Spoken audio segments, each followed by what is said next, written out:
again guys. So for this video no, kukuha tayo ng gulay na ipakain natin sa ating mga native chicken. So yun tayo kukuha sa talipapa. So yung sasakyan natin mga native is top down ni Papa. So napaglalagyan natin ng gulay. So titingnan natin kung meron. Kung wala, so babalik tayo next day. So yun, dahil sabi niya kahapon meron daw ngayon. So titingnan natin kung meron. So ipapakita ko sa inyo yung ating sasakyan. Yun mga kanitib, ito yung ating sasakyan mga kanitib, no? Top down Hilux na namin mga kanitib. Hilux na 3 tire. So yun mga kanitib, samahan nyo ako. Update ko kayo mamaya pag nandoon ako. So welcome back again guys, no? Panibagong araw na naman, no? Panibagong video, no? About sa ating farming. So for this video guys, no? So kukuha tayo ng pagkain, no? Ng mga gulay, ng mga silang gulay sa talipapa. So yun guys, no? Before tayo mapakain sa ating mga alaga mas bibidak, ay kukuha muna tayo ng pagkain. So before that, paalam muna ako sa inyo at pagbalik ko update ko po sa iyo sa tinapong gulay. So yun guys, no, karating na natin, no, na kumuha ng gulay. So yan yung gulay na nakuha natin guys, isang sako, no. Hiningi lang natin yan sa talipapa, sa ating kaibigan doon, no, sa ating supporters. So yun guys, samahan niyo po ako na ilagay sa ating mga alaga. Update ko rin po kayo ulit. Yun guys, no, nandito na tayo sa kulungan ng ating mga manok. So yan yung ating mga manok, mga kanitib. So ito yung ating nakuwang gulay, no.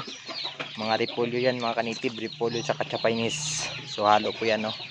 Yan po yung mga sirang gulay, no, upang hindi masayang. So binigay sa atin, no, upang magamit din natin, no, upang makatulong tayo sa ating mga alagang mga manok. So yun sila guys, is mga subscribers natin. Siguro soon guys, no, ipakita natin sila.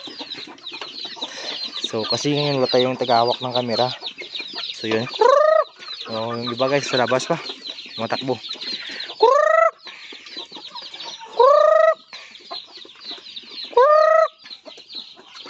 So hindi pa ako nakapapakain sa ating third batch, no?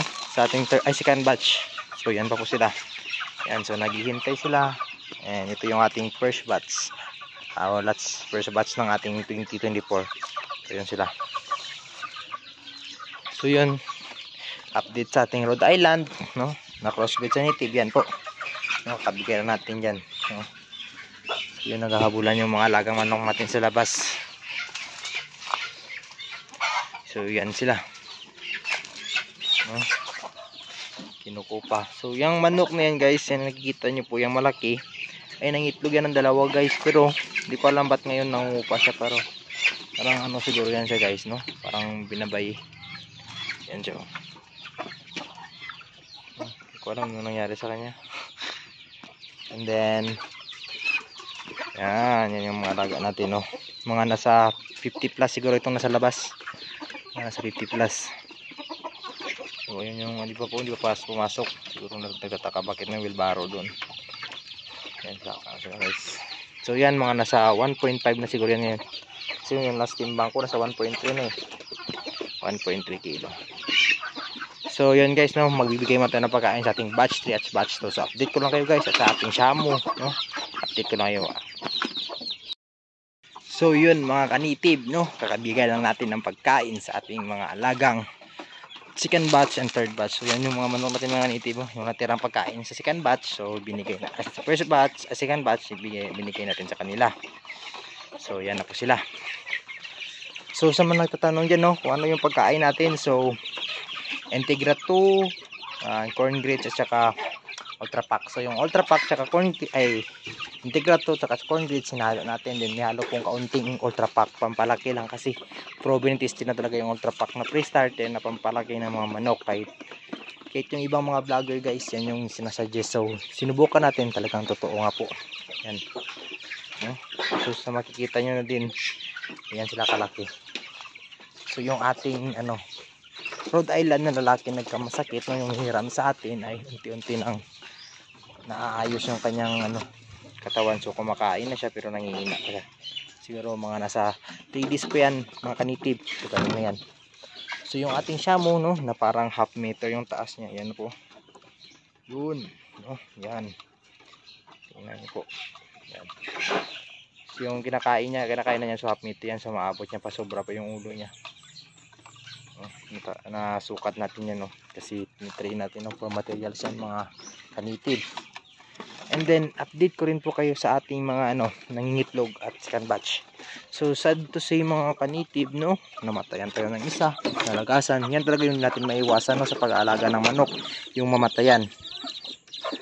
Yan po, yung mamatayan talaga ng sisiyo. So yun, lilibing natin yan mga kanitib. Kukuha tayo ng pala, lilibing natin yun, no. Yan yun, no. So ngayon wala tayong tubig, so lalagyan natin to.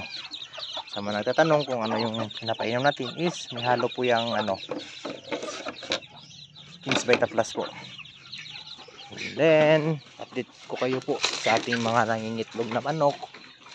So ito po sila, yung mga nangingitlog na manok natin ay naglilimin po yan. Yan, so wala, yun, meron yan.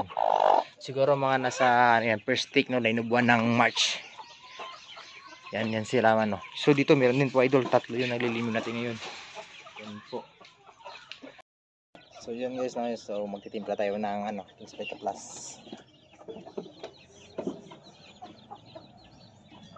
Lagyan lang natin ang kaunti, no. And ating shake, no. Yan yung pinapainom natin sa ating mga alagang siso na yung batch 3 natin. So ito yan.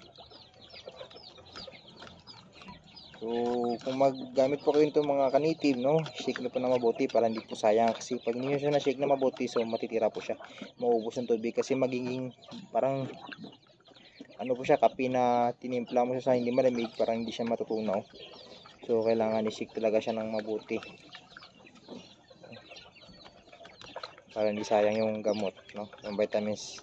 So ito mga kanitib, no, proven tested din ito, no, hindi po ito promote, no. So galing po ito sa ating mga kapwang YouTuber, no, na sinasuggest din. Ito mga kanitib. So ngayon ilalagay na natin siya.